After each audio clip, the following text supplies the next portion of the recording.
What's up, everybody? Welcome to the PickSix podcast, CBS Sports Daily NFL Podcast. I'm Will Brinson. I'm your host. It is Thursday, June the 24th. We are going to break down the top 10 wide receivers in the NFL with our good friend Jared Dubin. Dubs, what is up, buddy? Hey, man. This exercise was impossible. Really? Yeah. Okay. So this is what I had in the list. If you're making a top 10 receivers list in 2021, then I'm going to go in alphabetical order so we don't spoil anything. Mm-hmm. At least 12 of the following players will not be on the list. Okay. Davante Adams, Keenan Allen, Odell Beckham, A.J. Brown, Amari Cooper, Stefon Diggs, Mike Evans, Chris Godwin, Tyreek Hill, DeAndre Hopkins, Justin Jefferson, Julio Jones, Cooper Kupp, Tyler Lockett, Terry McLaurin, DK Metcalf, DJ Moore, Calvin Ridley, Allen Robinson, Adam Thielen, Michael Thomas, and Robert Woods. But at least 12 of those names will not be on the list? Cannot be on the list. At least 12 of them. As you did read that straight from your story, which is fine. Yeah. That's what I would do too. But as you point out, that also includes, Robbie Anderson, we're going to make it, Tyler Boyd, we're going to make it, but Kenny Galladay, Devontae Parker, young guys like CeeDee Lamb and Chase Claypool, Jerry Jeudy, T. Higgins, they can't be on it. You know? I mean, it's or any of the rookies that could, distinguish themselves this year. Like also, Justin Jefferson wasn't on the list last year, but spoiler alert, he's on it this year. Good for you. It's not impossible that one of these rookie wide receivers has, I wouldn't say the same season. He just set the rookie record for receiving yards, but it's not impossible that one of them looks like a star right away. Yeah. And it's sort of like the list we looked at with Cody Benjamin on Tuesday, where with quarterbacks, I started looking at his list. I said, man, Cody. Yeah. No, Matthew Stafford. No, he's missing somebody else that made me mad. And I started looking at you, like, oh, okay, you really only have 2 slots to fill. There's 8 guys that just have to be on the list. It just cannot be not on the list unless you want to do something with Deshaun Watson where you don't include him because you don't know what his status is. And then next year you're going to look stupid if he plays all 16 games. So I think it's probably something similar here with the wide receivers where I had 5 guys that were definitely like you could not convince me to take them off. Mm-hmm. And then 17 guys or 18 with Galladay to fill 5 spots. That's tough to do. So I guess let's start with who didn't make the list. Who's the last man off for you? So I at one point considered 8 different guys for the number 10 spot. Okay. And I had, I think 6 of them in the spot and then actually erased it and changed my mind at one point. So I had at one point Amari Cooper, Mike Evans, Chris Godwin, Julio Jones, Adam Thielen, and Michael Thomas. Julio Jones is not on this list? Julio for 2021 only. That's the prompt is top 10 receivers for 2021. Okay. And so this is not as so much you're rewarding last year's projecting for it. Right. That's different. Basically, like the thing most, top 10 receivers for the 2021 season. So it's like, you watch their film, it's a statistical look at, how they've performed in their current role, how long they've been in that current role. So we know what to expect, the context around their performance, like who's their quarterback, who's their play caller, what's their offensive scheme? Do they have competition for targets and touches? Like, are they efficient in terms of, yards per route run, at turning their targets into first downs, at creating explosive plays? Are they injured or injury prone? All these different things. Like what age are they? A guy who's 32 is probably, more likely to decline in production than a guy who's 24, sure, for example. And a guy who has been in a scheme for 2 years already is more likely to see success in that scheme than a guy who is in his first year in that scheme, for example. For instance, with Julio Jones, if you were simply rating this on raw physical ability, Julio Jones is on the list. Yeah. But he's going from Matt Ryan, who throws the ball 7,000 times because the Falcons have a crappy defense and no real run game, to Ryan Tannehill, who in 2020 had to, we only started 12 games in 2019, but then 2020, no pass rush, no defense. They're throwing it all over the place. He had 481 passing attempts. There's just less pass attempts to go around in Tennessee, and it's Julio's first year there. And he's competing with A.J. Brown, who's, spoilers, probably on the list, which also would Calvin Ridley have made this list if Julio Jones was still in Atlanta? Spoiler as well, Calvin Ridley. Yeah, I mean, I don't know. It's tough to say. Like, I think Julio's on the list if he stays in Atlanta. Yeah, I think probably. I mean, the age concern is still, and the injury concern is still something, because he has had injuries these past couple of years and like played hurt, to his credit. I think he's obviously really productive when he's on the field. This will be his age 32 season coming up. Not every player remains productive going deep into their 30s. Not everybody's Larry Fitzgerald, who was, quite good until he was like 34 years old or something like that. Granted, Julio is a physical outlier to the extreme.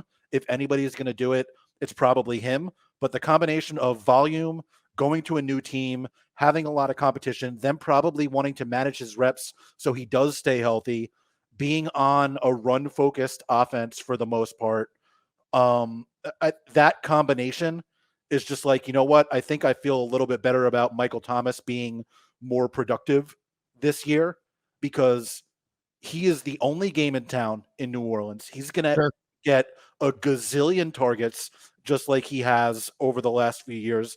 I think they're going to want to throw less, but I think they're going to throw more, because they're not going to be as efficient as they've been in the past. They're going to turn the ball over more often than they have in the past. Their roster, I think, has been thinned out a little bit just because of all the guys they've had to cut ties with due to their cap issues. Like, he's going to get, assuming he stays healthy, which he did up until last year, he's going to get 150, 160 targets. Right. Julio Jones is not. Like, no. So, Amari Cooper has produced at a ridiculously high level since being in Dallas, but not on the same volume as Michael Thomas is going to get. Evans and Godwin last year, they were both targeted on 19% of their routes that they ran.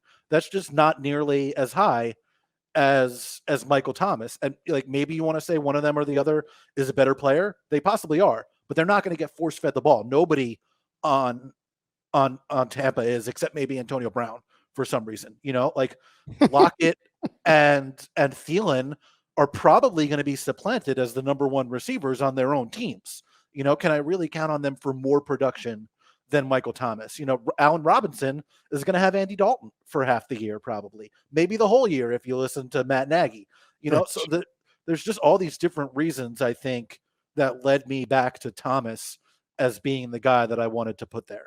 Yeah. And that's not just like, I could make a whole nother list of 10 guys and still have like 6 guys that I'm being like, how is that guy not on the list? Like, go look at this list of receivers and go make a top 10 list so I can complain about who's not on it. Like, it's ridiculous. The one argument I think I would have, just pushing back a little bit on Julio versus Michael Thomas, and I agree with you. I do think Michael Thomas is much more likely to top 125 targets than Julio is. AJ Brown led the Titans last year with 106, but they're losing Corey Davis and Jonnu Smith, which frees up 157 targets in Tennessee. I mean, that's not. Is he going to get every single one of them? Like, if he does, then I'm going to look pretty dumb. But right. I think AJ Brown's going to see more than 106 this year. Agreed. They're obviously going to mix in Ferkser more with Jonnu Smith not being there. Sure. Yeah, I mean, 65 of those targets are to a tight end. That doesn't necessarily equate to Julio Jones soaking them up. Yeah, and I do think, I think that this is a team that fancies itself a Super Bowl contender, I think, and it is way more important that Julio Jones be healthy in December, January, and February than it is that he plays 100% of the snaps in September and gets 10 targets in every game. Sure. I think they'll tell him that. Yeah, I think as a football player, you got to have him on the, I think he when he played still ranked like 3rd or 4th in the league in routes run last year or something like that. And that was, a season where he was hurt all year. Like, the dude is the best receiver of his generation, a no doubt first ballot Hall of Famer. Like, this particular year, because of a combination of factors, I can see 10 wide receivers being more productive than him. Okay, that's fair enough. And again, you're projecting forward for 2021. Yeah. They need to get everybody on the same page in these top 10 lists because is that not what everybody else did? Because I did it differently last year, and then everybody else did like we're doing it for the next season. So I switched this year.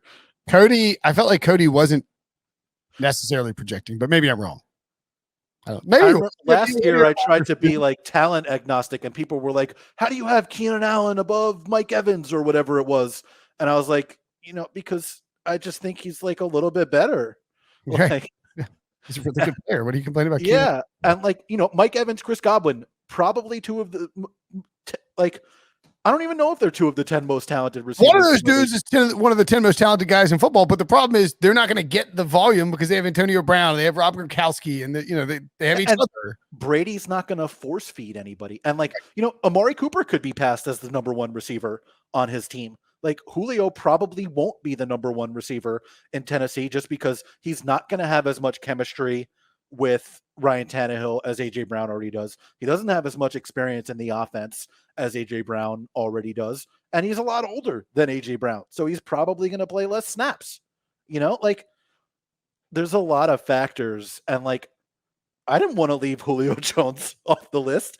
I didn't want to leave Mike Evans or Amari Cooper or Chris Godwin or Tyler Lockett off the list. I just kind of think that these 10 guys are in a little bit better position to succeed in terms of their production. That doesn't mean those guys, won't be quote unquote better football players or their teams won't win more or anything like that. I think most of those guys' teams are going to win more games than Michael Thomas's team.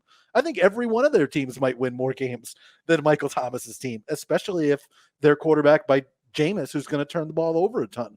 But on the other hand, maybe Sean Payton fixes Jameis. There's good buzz about him right now in mini camps, and I know nobody wants to believe that. I understand it. You can't do Jameis is unfixable. Sean Payton's if you're going to trust one person to make Jameis Winston more efficient, it would be Sean Payton. And so it's more about that he went to Florida State for me, so nobody's fixing that about him. But look how productive Mike Evans and Chris Godwin were when Jameis was on their team because they had to throw a gazillion times. Absolutely. That might happen for Michael Thomas, who was already getting 150, 160 targets, even more than that. He had 140 catches a couple of years ago.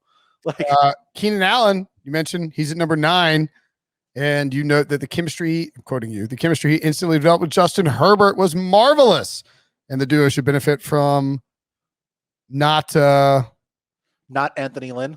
Yes, not Anthony Lynn, basically. Yeah. I mean, they're bringing in Joe Lombardi, who's their new offensive coordinator. I was reading yesterday that Jared Cook was with the Saints with Joe Lombardi and now is with the Chargers. And he said that they're bringing a lot of the Saints passing game with them, but then more of a Shanahan style zone running game. Ooh. And I think if you could design an NFL offense that you want for 2021, that might be it. Yeah. Passing with the Kyle Shanahan run game. Yeah. Yeah. And just look at Keenan out. He is so consistent ever since he got he had those 2 seasons where he played whatever it was, 7 or 8 total games or whatever. Well, remember he was abusing Marcus Peters in week 1 against the Chiefs. Oh my God. Abusing him. Running him out of the stadium bad, and he tore his ACL and then he was done for the year. And that was the year after he had a ruptured spleen the year before when he was on pace for 130 catches. And then the last 4 years, he's caught 102, 97, 104, and 100, despite last year he only played 14 games. Right now, it's either him or Stefon Diggs in terms of the best route runner in the league, in my opinion. And he's going to get a lot of volume on a good offense with a good offensive coordinator, with a quarterback who looked awesome last year. And it's not like Mike Evans is going to get a ton more targets, or Mike Williams or Jared Cook or Donald Parham are going to be stealing Keenan Allen's targets. No. He's another guy who's going to get 150, 160 targets this year. That dude is going to have 100 plus catches. I would assume he'll get over 1,000 yards this year because their offensive line won't be such that you have to throw a 2-yard pass on every play. They signed Corey Linsley. They drafted Rashawn Slater. They brought in Matt Filer. Now, they've completely overhauled their offensive line in 2 years. that's going to be a really good offense. He's the number one receiver. He's a really, really, really consistent option, and he's just an incredible football player. Like, well, and the combination of guys that they have with him and Cook, Williams, and then Guyton, who they really like as a speed threat. Yeah, Keenan is going to work underneath and let those guys sort of, take the top off, so to speak. I mean, Mike Williams is more of a vertical receiver, a deep play threat, a big explosive downfield rebound receiver. Jalen Guyton is a deep threat. He averages something in the range of 30 yards per catch. And Keenan had, I think it's 10 games with 10 targets or more last year. He had 3 games with 10 catches or more. He like Diggs, he can put up these massive numbers without having to take some Tyreek Hill 70-yard touchdown catch, because he's just eating you up underneath. And he gets open on those slants. He gets open on the curls. He gets open on the outs. He just rips people up with his route running. And it's easy for, Justin Herbert. I mean, you were right. Like they came together immediately. Yeah. As soon as Herbert got under center, he started just feeding Keenan Allen. And there's no reason to think that it won't be more of that this year. Yeah. Some of it might have been because, their second best short passing game option, Eckler, was out for a few weeks. But if you're going to throw a short pass, it's better to throw it like 8 yards downfield than 1 yard downfield. So that's Keenan Allen. Yep. And he's just awesome. Like, if I had to choose like a wide receiver to watch, just in terms of the way he goes about his business, it's like, it's him, it's Diggs, and it's the next guy on the list. Oh, the next guy on the list. Nice segue, dudes. The next guy on the list, who we're going to combine with 2 other young wide receivers. Justin Jefferson at number 8, the second-year wide receiver out of LSU, playing for the Minnesota Vikings. And then A.J. Brown and Calvin Ridley at 7 and 6. Those guys kind of go hand in hand as well. But feel free to talk about Jefferson, who's just he's a great route runner too. And a lot of people said he would only be good as a slot receiver. That was patently false. He's just a great wide receiver. Yeah. So I remember having a discussion before, or not really a discussion, just like a quick one-off conversation before the draft last year with Jeff Kavanaugh from Dallas about the top wide receivers in the draft. And, he said the same thing about Jefferson. Like, what if he's only a slot guy? And my thing was, and he liked Jefferson a lot, to be clear. And my thing was, like, I had him as my 3rd favorite receiver in the draft last year. My thing was, like, if he's only good in the slot, put him in the slot and let him cook guys, like just let him get those free releases from the slot. And he did. It turns out he didn't even necessarily need that, because he's ridiculous. I think he is the spiritual heir to Keenan Allen and Stefon Diggs, and like the always open club, just because of how good he is at shaking guys off the line and shaking guys at the break and then attacking the ball at the point of the catch. I mean, he didn't enter the starting lineup until week 3. He didn't hit a 90% snap rate until week 10, and he still set the all-time record for rookie receiving yards. And, he was targeted more often in terms of a percentage of his routes than Thielen last year. And I think the gap is likely to widen this year just because of their respective ages. And that's not to say Thielen isn't still really good. He obviously is. But, for him to remain effective throughout the year and as he gets older, it's better for Jefferson to take on more of the target share, So excuse me, sorry. He already went for 88, 1,407 last year, despite not really being a full-time player for most of the year. Like, he's got a quarterback who's efficient and accurate, an offense that puts guys in position to succeed. It's not the highest volume passing offense, but it's really, really efficient. And, the pieces that made him as good as he was last year are all still there. And I just think he's an incredible, incredible player who is only going to take on a larger share of the offense as he moves forward.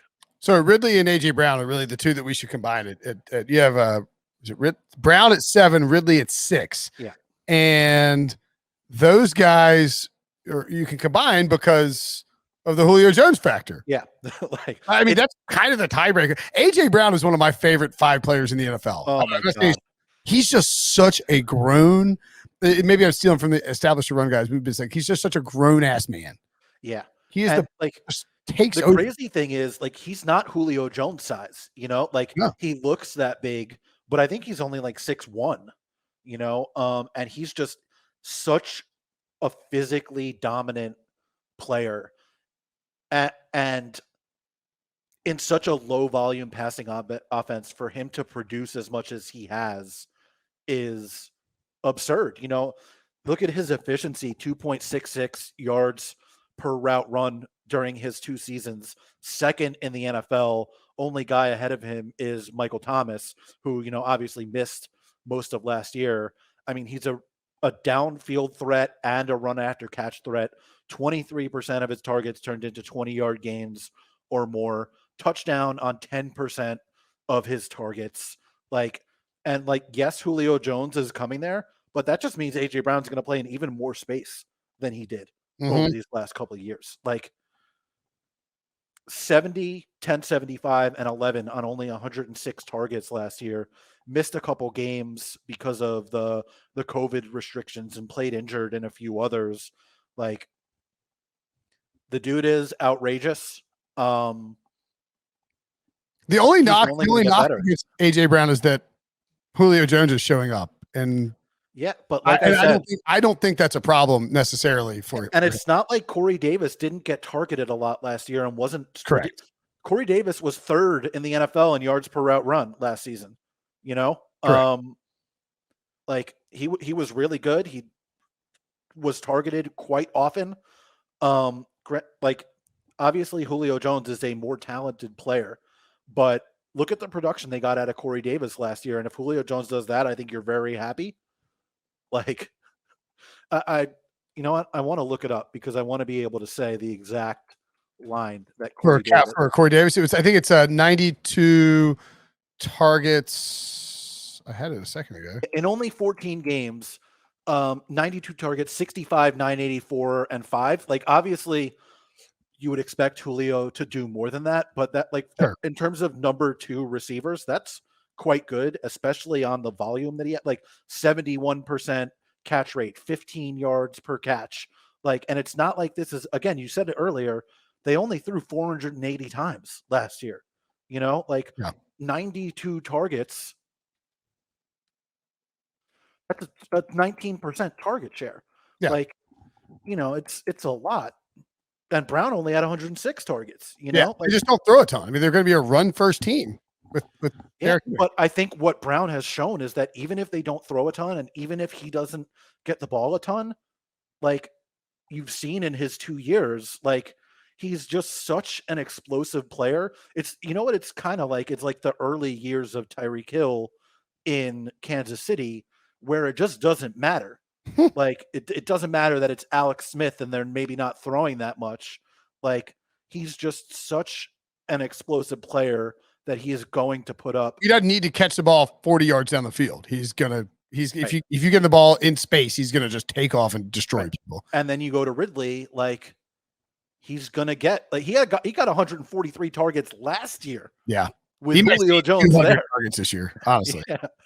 And all they have is Russell Gage and Kyle Pitts, who, of course, generational talent. I get it, but he's still a rookie tight end. Yeah, he no tight ends get 150 targets. First of all, rookie tight ends especially don't get that. Kyle Pitts obviously is an outlier of all outliers, but even if he takes over all of Julio Jones's work, there's still 150 targets left for Calvin Ridley. Yeah, he's going to have a month. If he plays 16 games, he maybe the favorite to lead the league in receiving yards just because of their defense is not good. No. They're going to throw a ton. Matt Ryan has shown that he will target one guy over everybody else in the past. He's a ridiculously good football player, both in the slot and on the outside, in short yardage and intermediate down the field. He went 90, 13, 74, and 9 last year. And he should only get more volume, you would think. Not that he can really get all that much more, but he might be one of the guys that gets into the 160, 170 target range. Absolutely. DeAndre Hopkins checks in at 5. I'm going to mention 5, 4, and 3 here because DK Metcalf is at 4, but then Stefon Diggs is at 3. And you note that those are the two guys who changed teams in the offseason, traded. Both guys traded. It in both, you could say that the Cardinals should have made the playoffs and probably would have if Kyler Murray hadn't gotten injured midway through the season for like 4 or 5 games. The Bills, of course, had an incredible season, and as much as they changed teams and didn't miss a beat and dominated, they also changed their teams. Oh yeah, both DeAndre Hopkins and Stefon Diggs I think are important to group together because Stefon Diggs helped to fuel Josh Allen's breakout. I think Josh Allen could have been great anyway, but getting Diggs in there to help launch him and to give him that, they were we talked to Stefon Diggs about this offseason. Actually, he was a friend of the podcast, Stefon Diggs, and he pointed out that he and Josh Allen were just immediately on the same page from a standpoint of knowing, like looking at coverage, understanding when teams are playing man, understanding where teams are playing zone, and how to adjust their routes and the play calls and what they wanted to run and the throws that he wanted to make and the routes Diggs wanted to run. They got on the same page almost immediately. And you could say the same thing about Kyler Murray and DeAndre Hopkins, I think. Yeah. So it's very rare for wide receivers that change teams in the offseason to have the type of seasons that these guys had last year. Hopkins 115, 1407, and 6. Diggs 83, 13, or no, sorry, that's Metcalf. Diggs 127, led the league in catches and yards, 127 catches, 1,535 yards, 8 touchdowns. And to be clear, Hopkins is 5, DK Metcalf 4, and Stefon Diggs 3. Yes, which I don't have a problem with. I just felt like that Hopkins and Diggs needed to be. Yeah, no. I agree with you. Like, we talk a lot about quarterbacks making players on their team better or making their teams better. Not a lot of people, I think, talk about wide receivers making their quarterbacks better or making their teams better, mostly because it's extremely difficult for a wide receiver to do that. They're just not generally in position to make everybody else better just because of how much of their game is beat the guy in front of you or read the defense to get to a spot. And it's a very individual position. And it's also dependent on the quarterback, Yes. But I do think there are cases where guys can elevate their quarterbacks with what they do. And I think all 3 of these guys actually do it. It was more obvious because Hopkins and Diggs changed teams and their quarterbacks were able to take a step forward. Like, the Cardinals throw a lot. They always throw to Hopkins. I know they brought in AJ Green this year. And they still have away from Hopkins' target share. Right. They still have, Christian Kirk and Andy Isabella, and maybe Larry Fitz comes back. We still don't know. But, I think the only thing that kept Hopkins out of the top 4 is just his declining yards per catch and explosive plays over the last few years. That was a big part of his game in the early years in Houston. That's just, it's not gone, but it's not as prevalent as he's become more of a, we're going to use him in short yardage and we're going to use him to move the chains. And it racks up, his catch numbers even more in his target numbers. But, last year and the year before, he was down like 11, 12 yards per reception as opposed to 13, 14, 15. And you compare that to someone like Metcalf or Diggs, it's just a little bit less. Metcalf, I want to go through some of these stats because they're really outrageous. He's ridiculous. So he got up to a 92% snap rate last season, which is, he's a full-time player, full stop. Now, he's 6'4", 229 pounds. I think he's can you name a more athletic player than him in the NFL? Julio Jones? I don't know. Yeah, maybe. I would say peak Julio Jones is probably the comparison in terms of size and athleticism combination. And despite being targeted on only 19% of his routes last year, he went for 83, 1303, and 10. He averaged 2.06 yards per route run, and elite. If you're over 2, you're in elite territory. Right. He turned 22% of his targets into explosive gains, 51% of his targets into first downs. And I think Russell Wilson, because of the way he likes to play, likes to take shots down the field, likes to let plays develop, for a long time. He's a perfect compliment to Russell Wilson, honestly. Right. Like Lockett is, in terms of like the freelance game, really, really good for Wilson. Metcalf, just because of the physicality, he knows if he puts a ball up in the air, like Metcalf is coming down with it and he's not letting the defensive back come down with it. The combination of his physicality, his speed, his ability to win the ball at the point of the catch, like it's just so tough. And like you would think, dude, like he's going to be 24. He doesn't turn 24 until December. This will be Lockett's age 29 season. So you would think that, again, Metcalf is going to take over a larger share of the offense even this year. And they're talking about, like, every team wants to play faster in the offseason, but it would be difficult for the Seahawks to play slower. And Shane Waldron is coming in, and every single player, all they're talking about at minicamp is the tempo. Tempo. Like I've lost count of the number of times these guys have. Well, if you're gonna make Russell Wilson happy, and the only thing you add is Gabe Jackson, and you don't end up going and going out and get all these other people, then you play up tempo with a new offensive coordinator. You're gonna make Russ happy. Yeah, Pete Carroll wants to establish the run. We know they're gonna have a diverse run game. Chris Carson is gonna be a big part of their offense, and especially like Rashad Penny apparently still having lingering issues with I think it was a knee injury that he had that kept him out for a lot of last year. But so Chris Carson is going to be a big part. Maybe even Travis Homer and DJ Dallas and whatever other Miami running back that they want to draft at some point. Right. But they're going to be an explosive passing offense. Metcalf is the most explosive pass catcher on the team, and you would think that his target share is only going to grow. Like, he's just in such a great position to succeed, attached to one of the best quarterbacks in the league. He's going to be really, really good. The final two guys on the list, not surprising, really. Let's talk Stefon Diggs for a couple seconds. Okay. I mean, look, again, friend of the podcast, I thought he had the best season of any wide receiver in the NFL last year. He's amazing, man. Like, just I know it's not necessarily like fun to go watch guys run routes, but if you can get your hands on all 22 film and watch Stefon Diggs, he does, it's amazing. Like, I don't know if he has the best releases in the league because I think Keenan Allen still does, but I mean, an absolute technician. Short routes, intermediate routes, deep routes. You saw it last year, especially in the playoffs, where he was like, where Cole Beasley was hurt, and so much more of it was Diggs. The dude is an outrageous talent. Yeah, he's crazy. I mean, he's crazy. Like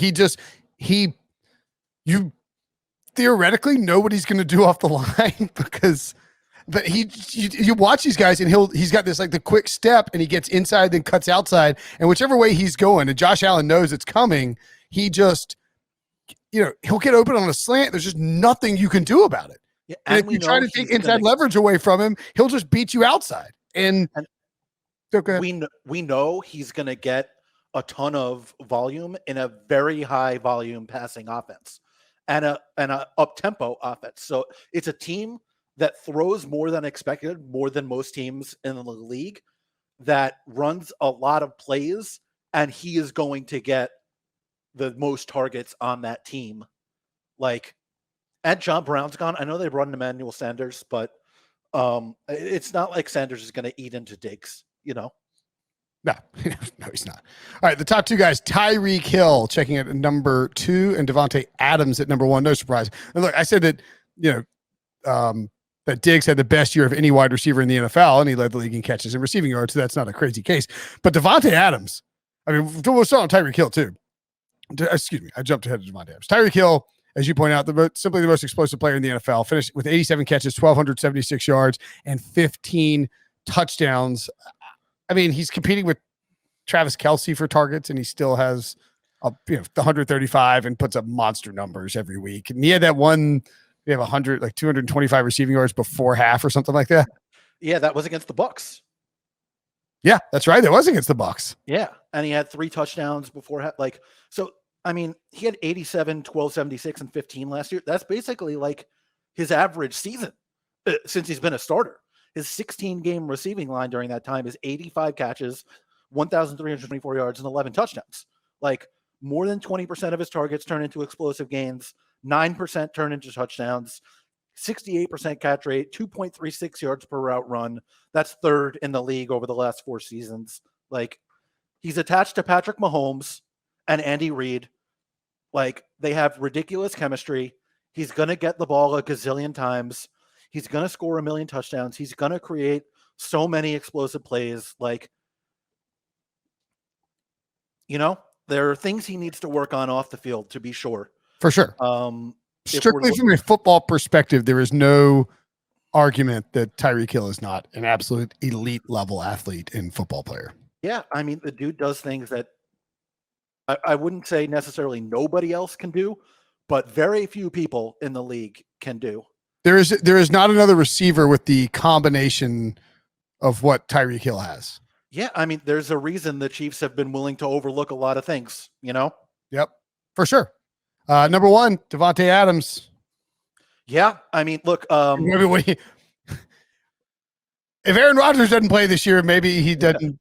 Yeah, where he is on this list, but I don't think that the Packers have really given us any reason to believe that he won't. I know that he keeps saying that he's done, but you know, he has enough money to hold out for the entire season and push for a trade again next year. But you know what? He only has so many years left to win a Super Bowl. The Packers have the talent to win one of them, and it is really hard to turn down $22 million to play football. That's what he gets in base salary and roster bonuses this season. I don't see him doing it. Right. Maybe he proves me wrong, but I think he's going to play. I think he's going to play for them. And if he does, like, Adams is going to be the top receiver for the reigning MVP. He's like the most targeted receiver in the league in terms of the percentage of times that he runs a route and then gets the ball, 28% over the last 3 years, 71.5% catch rate during that time, 8% touchdown rate. Like, the league average touchdown rate over the last 3 years is 4.7%. Adams is 8.3%. We joked about it on the podcast all the time. He was free money on the first touchdown prop every single week. I mean, it probably hit. It felt like it hit.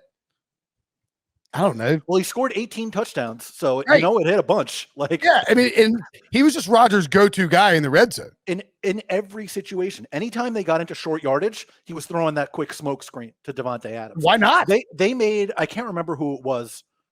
I think it might have been against the Bucks, and it might have been Sean Murphy Bunting or Jamel Dean. I can't remember who it was.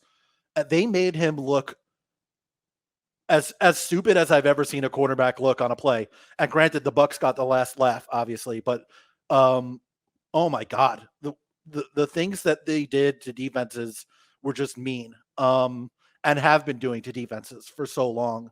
I did not this past year, the year before, like a series of stories on the top quarterback wide receiver tandems. I went through, like, at the time, Watson Hopkins, Brady Edelman, Rodgers Adams, Prescott Cooper, Mahomes Hill, all these different guys. And I mean, watching the two of them go to work it's outrageous, just because of Rodgers' combination of arm strength and accuracy and ability to throw off platform from all different angles, like, and just the way Adams is able to set up his routes, post corners, things like that. Like, it's different than watching Tyreek Hill, who a lot of times is able to run by guys or run away from guys. And it's different than, you know, Diggs or Allen, who are such technicians, but they don't have necessarily, like, they're big guys and they can overpower guys. Like, they don't have the physicality that Adams has. If when you watch Adams run his routes, it's not like he's sloppy, but he doesn't need to be quite as technical as Diggs and Keenan, because he's so big and strong. And so it's this blend of physicality and technician that makes him who he is. And he can high point stuff in the end zone. I mean, he's a very, very difficult guy to defend. And it's not, you know, I know the Bills and, you know, the Chiefs have multiple people, and, you know, I get that my point being said, everyone knew the ball was going to Adams and it didn't matter. Like, it didn't matter. He got open. He was just, Rodgers was feeding the ball anyway. Yeah, it's not quite Julio because he's not the level of athlete that Julio was and is, but I mean, man, like He's special. remember that first season that he played for the Packers and he was like a drop machine and it was like, oh my God, what's going to happen with this guy? And now he's just the best wide receiver in football. Yeah. I mean, it's also like, I can't hear, like, I never want to hear about Rodgers has never thrown a touchdown to a first round wide receiver again. Like they drafted Davante Adams, Jordy Nelson, Randall Cobb, all these guys that were second round picks. Yeah. Like who cares that they weren't first round picks? They weren't the 32nd overall pick. It doesn't matter. They were I'm missing someone in there. They had James Jones. They had was Donald Driver was still playing at the beginning. Greg Jennings. Like they've had all these really good wide receivers. Who cares that they weren't picked in the first round? Yeah. Jordy Nelson and Davante Adams are better than all. Good luck finding. You want to throw to N'Keal Harry? Like, right, exactly. Yeah, it's N'Keal Harry's first round pick. You want Jonathan Baldwin? Is that who you want? Is a first round pick? I mean, what do you want? Oh man. All right, dude. It was a great list. Good stuff. Excellent breakdown. Deep diving in these. Okay. Feel free to criticize the list, by the way. Like, you could absolutely make arguments for again, I think at least 12 more guys could reasonably be on the list over at least 5 of the guys on this list. By the way, I'm looking at the list on CBSSports.com right now. I find this amusing. It's there's a Google ad, but it's for Ole Miss. I don't even know what it is, but it's just hilarious, because it's Davante. I mean, AJ Brown and DK Metcalf, and I think that's it for guys from the Ole Miss train, right? Yeah, I mean, it's not like I put Eli Manning on there, so or Elijah Moore. Yeah. But yeah, I love Elijah Moore. Like Justin Jefferson was my guy last year. Elijah Moore is my guy this year. Love Elijah Moore. I love him, man. And the reviews out of Jets camp are unbelievable. All right, I'll get you out of here on this. If you had to pick somebody who's not on the list that you are confident you'll be forced to put on the list next year, who would it be? That I'm confident I will be forced to put on next year. I would say that it's Terry McLaurin. Terry McLaurin's a good one. DJ Moore maybe is another good one. Or I think guys like CeeDee Lamb could be on CeeDee Lamb could be one of the guys that jumps up. Chase Claypool, T. Higgins, Jamar Chase. Yeah, for sure. One of the rookies. I could easily see the Bucs receivers or the Rams receivers or Julio Jones making me look pretty dumb. Sure. Any number of guys could. Yeah. Kenny Golladay. If Daniel Jones. If Daniel Jones takes a step forward, there's again, this was an impossible exercise this year. I had a tougher time this year than in any previous year doing this list because there is so much wide receiver talent out there right now. It's crazy. All right, man. Good stuff. As always, thanks for hopping on. We will talk to you soon, pal. Thanks for having me, man. Good times.